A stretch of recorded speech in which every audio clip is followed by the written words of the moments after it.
전해드린 대로 코인 논란으로 민주당을 탈당하고 법사위에서 교육위로 상임위를 옮긴 김남국 의원이 어제 처음으로 회의에 참석했는데요. 자, 관련 소식을 두 분과 함께 자세하게 짚어보도록 하겠습니다.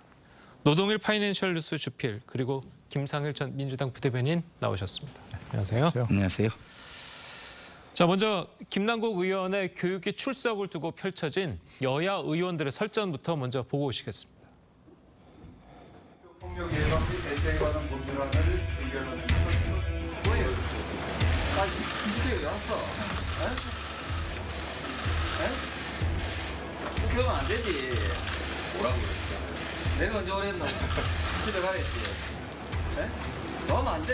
우리 교육계에서 어떻게 보겠어? 안 되죠. 우리도 양심이 있어야지. 아이 의원님 무슨 소리 가만히 있어요. 진짜 이러실 거예요? 아이들한테 뭘 가르쳐요? 동료 어린이라고 감사하는 거예요 지금? 이 당의 대표님 아들은 코인 회사 임원이시라며. 사기 하지 마세요. 예? 교육위에 들어오면 안 됩니다. 네, 새로 보임된 김남국 의원입니다. 네, 법사위에 있다가 교육에 이제 처음 활동하게 되었습니다. 여러 선배 동료 의원들과 더불어서 함께 성실한 교육위 활동 이어가도록 하겠습니다. 감사합니다. 자, 앞서 김남국 의원이 법사위에서 교육위로 옮길 때부터 이 국민의힘에서는 부적절하다고 반발을 해왔습니다. 자, 그런데 어제 조경태 의원은 직접 김남국 의원을 만나서 나가라면서 날을 세우기도 했었는데요. 자, 어떻게 보셨습니까, 저 장면? 글쎄, 국회에서 이렇게 설전이 벌어지고 드자비가 벌어지는 건 뭐 볼썽사나운 모습이죠. 일단 기본적으로는 없으면 좋겠지만, 글쎄 아마도 이제 조경태 의원이나 국민의힘 의원들로서는 김남국 의원이 교육위원으로서 자기가 부족하다 이런 얘기하는 것 같아요. 그러나 뭐 교육위원으로서 부적절한데 다른 상임위원으로서는 뭐 적절하겠습니까? 그러니까요. 네. 국회의원 자격이 먼저 문제라고 좀 문제를 삼는 거라고 이렇게 생각합니다. 저도 마찬가지고요. 뭐 김남국 의원에 대한 사법 처리 문제, 이 문제는 이제 사법적으로 좀 결론이 나야 되니까 아직 시간이 걸리는 문제인데, 과연 대의기구로서, 국민의 대의기구로서 윤리적, 도덕적, 정치적으로 정당성이 있느냐, 이 문제는 정말 좀 의문이 가는 거거든요. 정말 첫 번째로 국민들 상대로 거짓말을 많이 했잖아요, 명백하게. 첫 번째, 본인이 구멍난 운동화 신고 다니면서 돈이 없어서 그렇다는 거 아니었습니까? 아이스크림 사 먹을 돈도 없다고 얘기하고. 그런데 나중에 보니까 사실이 아니었잖아요. 어마어마한 코인으로 돈을 가지고 있었잖아요. 그러니까 거짓말이었다는 거죠. 만약에 그 첫 번째 정말 본인이 가난하다, 가난한 청년 정치인이다, 도움을 호소한다 이렇게 한 말이 거짓말이 아니었다면 지금 현재 가지고 있는 코인 재산이 자기 게 아니라는 게 드는 거죠. 어느 쪽이든 거짓말이잖아요. 그죠? 두 번째 명백한 거짓말. 코인이 어디서 났냐 물어보니까 첫 번째 주식을 판 돈을 샀다 그랬잖아요. 그런데 알고 보니까 그것도 다음에 재산 신고에다가 주식을 판 돈이라고 신고했잖아요. 신고서에다가. 그 문제가 되니까 나중에는 코인 일부 팔아서 이렇게 현금한 거다. 명백한 거짓 신고 아닙니까? 코인 신고. 지금 또 한 가지 윤리적으로 문제가 되는 것. 코인을 거래했잖아요. 회의 중에. 그것도 참 우리 국민들이 안타깝게 바라보는 이태원 참사에 관련 회의를 하는 도중에도, 법무장관 청문회 도중에도. 그런 거는 제가 보기에는 뭐 상임위원 이전에 국회의원으로서 자격이 부족한 그런 도덕적 정당성이 없는 뭐 그런 상황이라고 봅니다. 그러니까 어떤 상임위를 가더라도 김남국 의원은 논란이 될 것이다. 그렇습니다. 네. 알겠습니다. 자, 그리고 이제 영상에서 이제 보셨겠지만 민주당 의원들이 이제 김남국 의원을 좀 감싸는 모양새였어요. 김기현 의원 아들까지 이제 또 거론을 하면서, 자, 그 부분은 좀 어떻게 보셨습니까?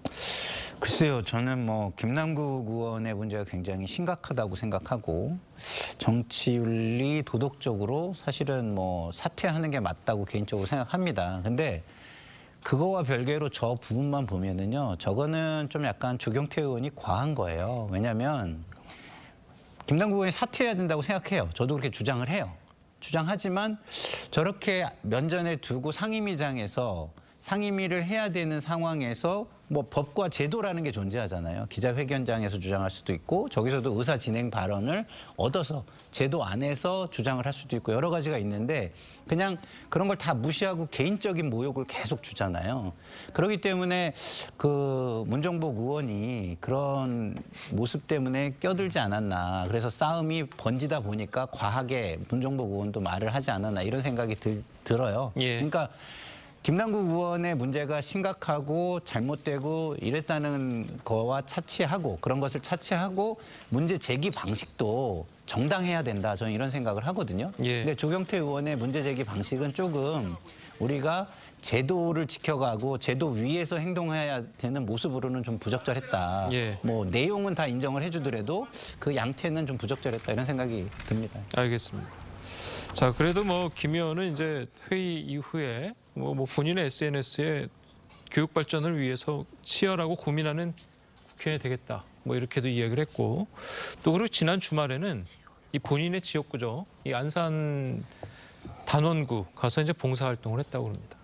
자, 물론 뭐 자신의 지역구니까 뭐 자신의 임기 동안에는 봉사활동하는 것에 대해서 뭐라고 할 말이 없겠지만 자, 이것을 두고 내년 총선 준비하는 거 아니냐. 그리고 교육위에서 물러날 생각도 없는 것 아니냐. 자, 이런 이야기들이 나오고 있습니다. 네, 뭐 첫 번째 교육위원회에서 당연히 뭐 물러날 생각이 없는 거겠죠. 현재 뭐 국회의원이니까 어느 쪽이든 상임위원회로 활동을 해야 되는데 예. 뭐 다른 어떤 상임위 아까 말씀드린 대로 어떤 상임위 가더라도 여긴 왜 왔냐, 여기가 만만하냐 이렇게 할 수밖에 없는 거 아니겠습니까? 그렇겠죠. 기본적으로 아까 말씀드린 대로 김상일 뭐 평론가도 동의했다시피 저는 기본적으로 국회의원 자격이 없는 자격을 상실한 윤리적 도덕적 정당성을 상실한 그런 상황이라고 보기 때문에 뭐 그렇고요. 근데 국회의원으로서 정말 현재 사퇴할 생각도 전혀 없고 거기다 또 다른 상임위원회 가서 열심히 활동하면서 내년 총선을 준비하는 것 같은 그런 상황이 들거든요. 아마도 이제 그 다른 정말 이른바 선진국이라고 하는 국회에서는 즉각 아마 여론에 의해서 할 수밖에 없는 그런 상황일 것이고요. 본인이 사퇴할 수밖에 없는 그런 상황일 텐데 저렇게 하는 것은 뭔가 정말 이 나라가 뭔가 잘못되고 있다는 생각이 들 수밖에 없는 상황이거든요. 내년 총선 글쎄요. 아마 민주당에서 공천을 하기는 힘들겠죠, 그죠? 뭐 조국의 뭐 강을 건너왔더니 무슨 뭐 또 김남국 남국의 늪이다 뭐 이런 식으로 얘기하고 있으니까 민주당에서 뭐 하기는 어려울 텐데 지금 손혜원 전 의원이 뭐 김남국을 당선시키겠다 이렇게 공언한 적이 있지 않습니까? 예. 그건 뭐 때문에 그러냐면 지금 강력한 지지자들이 있지 않습니까? 그럼에도 불구하고 우리가 얘기하는 그런 결함에도 불구하고 강력한 지지 세력이 있고 팬덤이 있고 보다 또 이른바 제도적으로는 이른바 비례위성 정당이 가능한 준연동형 비례제라고 하는 것을 아직 폐지를 하지 않고 있거든요. 지난번 총선에도 봤지 않습니까? 그런데다가 각 위성 정당을 만들어 가지고 그런 식으로 준연동형 비례대표제에 의한 그런 어떤 위성 정당이 가능한 현 상황을 이용하려는 것 같아요. 그러니까 빨리 지금 국회에서 아직도 뭐 선거제도 논의를 하고 있는데 아직도 결론이 안 났지 않습니까? 그러니까 비례위성 정당이 가능한 그런 준연동형 비례대표제 이걸 빨리 폐지하든지 아니면 유권자들이 이 문제는 심판하는 그런 걸 보여야 됩니다. 전 만약에 김남국 의원이 계속 국회의원직을 유지하고 내년 총선에도 어떤 형태로든 다시 출마한다? 예. 이러면 흔히 정치인들의 수준은 유권자들의 수준을 넘지 못한다. 이런 말이 증명되는 그런 상황이 될 수밖에 없는 거죠. 알겠습니다. 자, 계속해서 다음 이야기도 좀 해보도록 하겠습니다. 자, 우리 정부의 외교 정책을 정면으로 비판한 싱하이밍 주한 중국 대사의 발언 후폭풍이 이어지고 있습니다. 자, 관련해서 어제 국회에서 나온 이야기들 들어보겠습니다. 이재명 대표는 도대체 어느 나라 정치인이고 어느 나라 정당의 대표입니까? 중국 공산당 한국 지부 지부장인지 제1야당 대표인지 입장을 분명히 하시기 바랍니다. 기가 막힌 오염수 동맹입니다. 여당 대표가 지난주에 일본 대사와 만난 이유가 국민들에게 오염수를 선물하기 위한 작업이었냐 이런 비판까지 나옵니다. 싱하이밍 대사는 상습적으로 우리 대한민국을 무시하는 그런 오만한 태도를 보여온 사람입니다. 싱하이밍 대상을 추방해야 된다고 생각합니다. 일본은 기습적으로 오염수 방류를 위한 시운전에 들어갔습니다. 이 시운전에 대해서 사전 통보 받으셨습니까? 자, 일단 뭐 이야기를 좀 쭉 들어봤는데 김석기 의원 얘기를 좀 들어보면 싱하이밍 대사를 추방해야 된다 이렇게 됐습니다. 자, 이게 뭐 법상으로 봐야 될까요? 아니면 외교적으로 봐야 될까요? 추방이 가능할까요?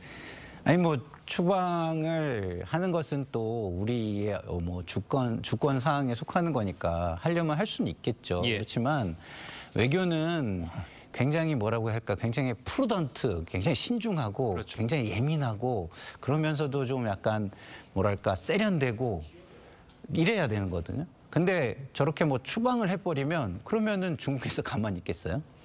그러니까 그거는 국익에 도움이 되지 않습니다. 감정적인 거는 이해를 하고요. 국민들이 뭐 이렇게 많이 분노하고 있다 이런 이야기를 해주시는 건 좋은데 추방해야 된다 이거는 너무 그냥 자신의 개인의 인기만을 좀 끌고 주목을 받기 위한 발언으로 보여서 좀 약간 국회의원으로서 그리고 제도권에 있는 분으로서 적절하지 않은 발언 같다 이런 생각이 들고요. 예. 기본적으로 지금 중국 문제는요. 지금 계속해서 좋을 수가 없어요. 앞으로 가도. 왜냐하면 이미 정부의 스탠스가 한미일 동맹을 중심으로 중국과는 어느 정도 선을 긋고 가는 그런 스탠스를 정했지 않습니까? 근데 기본적인 상황은 그래요. 그렇기 때문에 우리가 시간을 버는 게 굉장히 중요합니다. 중국과의 관계에 있어서 시간을 벌고 하나하나의 사안들을 그 시간을 번 시간 속에서 어떻게 예민하게 다룰 것인가 이걸 고민하는 게 굉장히 중요하지 너무 속도를 높여가면은요 이게 어쨌든 중국이 슈퍼파워인데 우리가 어떻게 될지 모르는 거예요. 국익에 얼마나 큰 손상이 올지 모르는 겁니다. 그렇기 때문에 조금 더 발언을 자제하면서 좀 현명한 모습들을 좀 가져야 할 때가 아닌가 이런 생각이 듭니다. 알겠습니다. 자, 그리고 이제 김기현 대표의 이 발언도 좀 주목이 되고 있는데 이재명 대표를 향해서 중국 공산당 한국 지부 지부장이냐, 자 이런 이야기를 했습니다. 그러니까 여야가 서로 경쟁하고 비판하고 때로는 비난하고 그럼 얼마나 잘 수 있습니다. 예. 그러나 지금 이렇게 양쪽이 다 어떤 뭐 외세를 등에 업고 외국을 등에 업고 이렇게 서로를 상대방에게 비난하고 하는 것은 결코 어느 쪽이든 국익에 도움이 되는 것이 아닙니다. 그렇지 않습니까? 저런 걸 보면서 우리가 역사책에서만 읽은 구한말 풍경이 떠오릅니다. 저 친청파, 친러파, 친일파, 뭐 친미파 하면서 그때 좀 우리가 역사 읽었지 않습니까? 이른바 마관 파천이 일어나고 하면서 뭐 청나라와 일본이 우리나라에서 전쟁을 하고 이런 상황이 왜 생겼느냐? 당시 그렇게 서로 뭐 친청파, 친러파, 친일파들이 서로 다툼이 있기 때문에 그러던 거 아니었습니까? 외세를 끌어야 됐던 상황 아닙니까? 지금 이런 걸로 저런 여야가 공방을 벌인 걸 보면서 그런 상황을 연상하는 건 너무 지나친 건가요? 전 그게 정말 뭐 낯설지 않다고 생각합니다. 그러니까 다시 한 번 말씀드리지만 여야가 서로 비난하고 비판하고 정권을 경쟁하고 이런 거 할 수 있습니다. 그러나 저렇게 외세를 끌어들여서 정말 하는 것은 자제해야 한다 이렇게 생각을 하고요. 국민의힘이나 뭐 더불어민주당이나 어느 쪽이든 그런 것으로서 자기들이 이익을 본다 생각하면 큰 오산입니다. 저게 큰 오산이고 국민들이 보고 있고요. 저것을 놓고 어느 정도 냉정한 평가를 할 시기가 곧 다가오고 있다 말씀드리고 그러나 한 가지 짚어야 될 것은 싱하이민 대사 또 뿐만이 아니라 중국이 우리에 대해서 얼마나 그동안 오만방자하게 굴었습니까? 그죠? 우리를 독립국가로 취급하는 것이 아니라 뭐 시진핑 주석이 미국 가서 그랬다면서요. 한국은 중국의 속국이었다고 3,000년 동안 중국의 지배를 받은 그 민족이라고 이렇게 얘기하는 것을 보면 우리나라를 지금 독립국가로서 제대로 존중하는 그런 게 없단 말입니다. 그 이유가 어디 있냐? 물론 중국 측의 오만한 태도도 문제이긴 하지만 우리나라 정치인들이 중국을 끌어들여서 마치 자신들의 이익을 취할 수 있는 것처럼 그렇게 하는데도 큰 이유가 있다. 그래서 여야 모두의 대우각성을 촉구합니다. 예, 알겠습니다. 자, 또 싱하이밍 대사의 발언을 놓고 자, 여당이 이재명 대표에 대한 공세를 이어가고 있습니다. 자, 그런데 이 야당에서도 윤 대통령에게도 책임이 있다.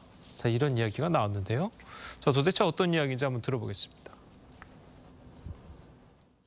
이재명 대표 요즘 온라인상의 별명이 뭔지 아세요? 온라인상에서 예. 리짜이밍이라고 불러요. 리짜이밍. 이재명 이름에 대한 중국식 발음인데요. 예. 이재명 대표가 마치 중국 하수인인 것처럼 뭐 이런 행태를 보인 거는 굉장한 수치이고요. 애초 이 문제의 발단은 윤석열 대통령이 굉장히 건드리지 말아야 될 문제를 거론한 데서부터 비롯됐다고 생각을 합니다. 특히 이제 대만 문제, 대만 문제를 거론했는데 중국의 입장에서는 대만 문제는 자신들이 포기할 수 없는 원칙이거든요.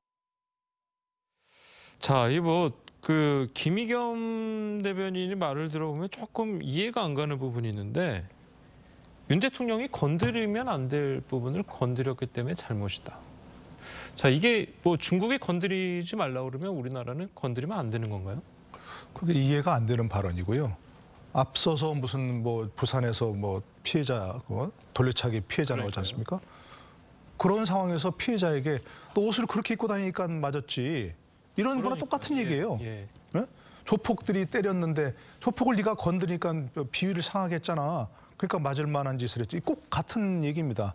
말이 안 되는 짓이고요. 첫 번째. 그 대통령의 발언.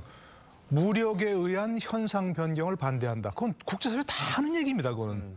특별히 윤 대통령이 창작해낸 얘기가 아니고 대만 해협에서의 무력에 의한 일방적 현상 변경을 반대한다. 그거는 국제사회 늘 나오는 그냥 모범 답안 같은 겁니다. 그에 대해 질문이 있었으니까 답변한 거지.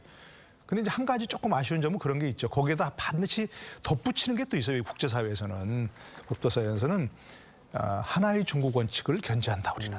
지지한다. 이런 얘기를 덧붙이면 그게 모범 답안인데 거기에 반만 했기 때문에 그럼 좀 아쉬운 점은 있어요.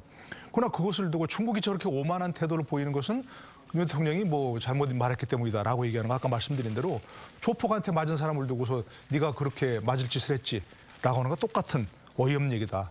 이렇게 지적할 수밖에 없죠. 알겠습니다. 자, 대통령실도 뭐 이례적으로 싱하이밍 대사를 향해서 이 가교 역할을 제대로 하지 않는다면 국익을 해칠 수 있다. 이렇게 이야기를 했습니다. 자, 이 대통령실이 이 특정 국가의 대사를 비판한 게 제 기억에는 이번이 처음이 아닐까 싶은데요. 그렇죠. 네, 그런 것 같아요.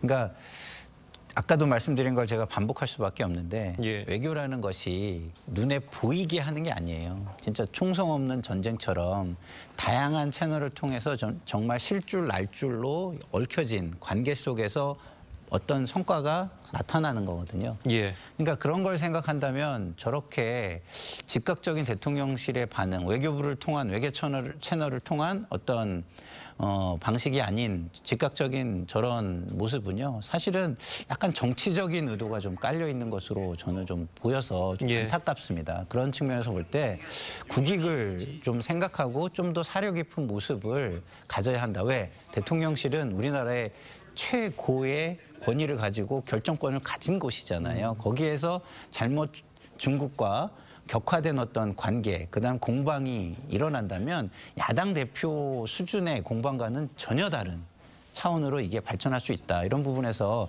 좀 뭐 이미 이건 한 얘기니까 어쩔 수 없지만 앞으로는 저렇게 직접적인 건 조금 자제하면서 외교 채널을 통한 항의를 좀 했으면 좋겠다 이런 생각이 듭니다. 알겠습니다. 자, 오늘 두 분 말씀은 여기까지 듣겠습니다. 잘 들었습니다. 고맙습니다.